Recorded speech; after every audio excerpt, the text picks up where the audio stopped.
জামালপুরের ইসলামপুর উপজেলা বিএনপির সাংগঠনিক সম্পাদক শাহ আবির আহমেদ বিপুল মাস্টারের নেতৃত্বে শহরের বিভিন্ন জায়গায় পরিষ্কার পরিচ্ছন্নতা অভিযান অব্যাহত রয়েছে।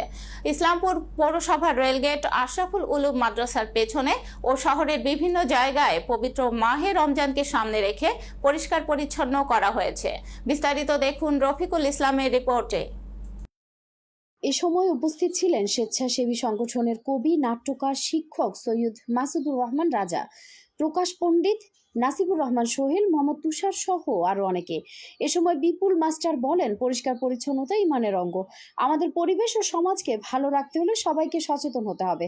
সংসারের ও গৃহস্থালী ময়লা আবর্জনাগুলো আমরা যেন নির্দিষ্ট জায়গায় ফেলি।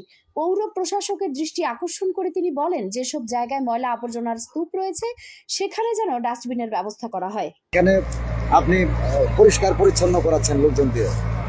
আসলে আমাদের পরিষ্কার পরিচ্ছন্নতা আমাদের ইমানের অঙ্গ।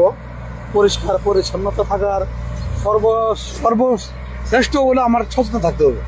আমি যদি সচেতন না হই, আমার পরিবেশকে আমি রক্ষা করতে পারবো না। আমাদের পরিবেশকে রক্ষা করতে হলে আমাদের সচেতন থাকতে হবে। আমাদের এই সন্তানেরা এরাই উদ্যোগ নিচ্ছে যে প্রকাশ। প্রশাসনের বিষয়টা আবার একটু বলো, রিকানেক্ট হচ্ছে না, প্রশাসন আমাদের সম্মানিত উপজেলা নির্বাহী কর্মকর্তা, উনি আমাদের পৌর প্রশাসক। ওনার কাছে আমার আকুল আবেদন, ইসলামপুর পৌর শহরটাকে যেন তার মাধ্যমে সৌন্দর্য বৃদ্ধি পায় এবং পরিষ্কার পরিচ্ছন্নতা থাকে। তিনি চেষ্টা করছেন, আমি আশা করি তিনি ভবিষ্যতে আরো ভালো করবেন।